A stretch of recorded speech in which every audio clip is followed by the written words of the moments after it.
நடிகர் கிங்காங் அவருடைய மகளுக்கு கப்பல்ல ரொம்ப பிரம்மாண்டமா திருமணம் நடத்துறதா ஆரம்பத்துல திட்டம் போட்டிருக்காரு.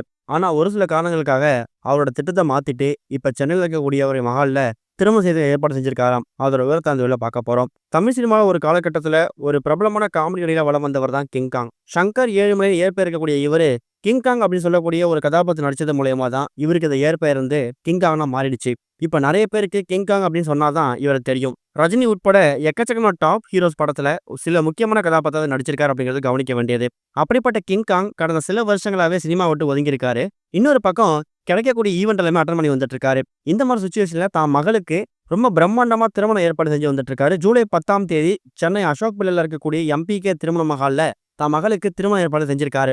இதுக்காக தமிழ் சினிமா இருக்கக்கூடிய நிறைய பிரபலங்களுக்கு வீட்டுக்கு நேர்ல போயிட்டு இவர் பத்திரிக்கை வச்சிருக்காரு.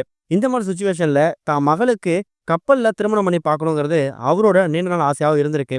ஆனா தவிர்க்க முடியாத சில காரணங்களாலையும் பொருளாதார சூழ்நிலையாலையும் அந்த திட்டத்தை கைவிட்டதாகவும் அவரே எமோஷனலா ஷேர் பண்ணியிருக்காராம். அதாவது மற்ற செலிபிரிட்டிஸ்லாம் நடுக்கடல்ல கப்பல்ல திருமணம் பண்றாங்க.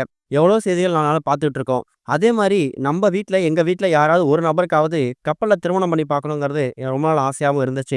நம்ம தான் பெருசா எதையும் அனுபவிக்க முடியல. ஆரம்ப காலகட்டத்துல இப்போ வரைக்கும் சினிமாவில் உழைச்சாலும் பெருசா சாதிக்க முடியல. வாய்ப்புகளும் படிப்படியா குறைஞ்சிருச்சு. இருந்தாலும் என் பசங்களையும் என் மனைவியையும் நான் வந்து கைவிட்டல. ஏதாவது சுச்சுவேஷன்ல அவங்களுக்கு எப்படியாவது ஒரு பொருளாதார சிக்கல் வராம நான் காப்பாத்திடுவேன். அப்படிதான் இப்ப என் மகள் திருமணத்துக்கான எல்லா ஏற்பாடும் செஞ்சு வந்துட்டு இருக்கேன். என் சக்திக்கு என்ன முடியுதோ அதை நான் ஏற்பாடு செஞ்சுட்டேன். இன்னொரு பக்கம் மத்தவங்க மாதிரி எனக்கும் கப்பல்லையோ நடுக்கடல்லையோ ரொம்ப பிரம்மாண்டமா என் மகளுக்கு திருமணத்தை நடத்தி வைக்கணுங்கிற மாதிரி ஒரு ஆசை இருந்துச்சு. ஆனா அதெல்லாம் கணக்கு போட்டு பார்த்தா பல கோடிகள செலவு வந்து நிக்குது.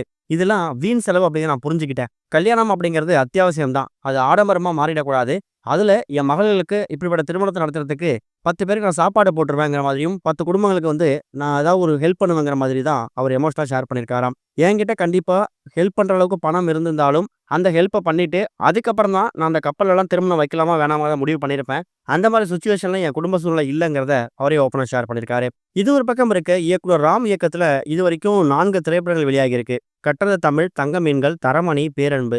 இந்த படைப்புகளை தொடர்ந்து 5ஆவதா வெளியான திரைப்படம் தான் பறந்து போ. இந்த படத்துல மிர்ச்சி சிவா ஹீரோவா நடிச்சிருக்காரு. ராம் இயக்கத்துல மிர்ச்சி சிவாவா அப்படிங்கிற மாதிரி பல பேர் ஆச்சரியமா பார்த்தாங்க. இந்த படத்துல கிரேஸ் ஆண்டனி, அஞ்சலி, அஜு வர்கீஸ், விஜய் யேசுதாஸ்னு பல பேர் நடிச்சிருக்காங்க.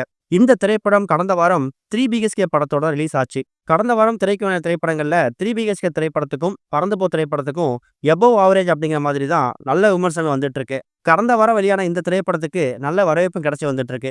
இந்த நிலையில 4 நாட்கள்ல பாக்ஸ் ஆஃபீஸ்ல கலந்துக்கூடிய பறந்து போ திரைப்படம் உலக அளவுல எவ்வளவு வசூல் செஞ்சிருக்க வெளியிட்டு இருக்காங்க. அதன்படி இந்த திரைப்படம் உலக அளவுல 4 நாட்கள்ல 4.1 கோடி ரூபாய் வசூல் செஞ்சிருக்குதாம்.